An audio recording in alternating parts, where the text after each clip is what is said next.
எந்த சகல தோஷமாக இருந்தாலும் நிவர்த்திப்படும் இடமே நதிகள் சங்கமிக்கிற இடம் தான். கடல் சார்ந்த, நீர்நிலை சார்ந்த இடத்துலலாம் உங்கள தோஷங்கள போக்கக்கூடிய தன்மைன்றது உண்டு. அப்போ அந்த கடல்ல கிடைக்கிற சங்குக்கு அவ்வளோ மகத்துவம் உண்டு.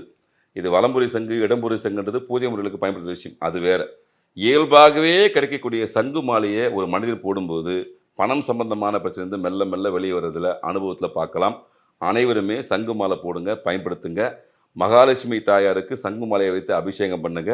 உங்க வீட்ல சுபிட்சமான பல விஷயங்கள் மெல்ல மெல்ல மெல்ல மெல்ல நடக்க ஆரம்பிக்கும். பௌர்ணமி பௌர்ணமி அன்று எப்பவுமே பெண் தெய்வ வழிபாடு சிறப்பான விஷயம் பௌர்ணமி அன்னைக்கு.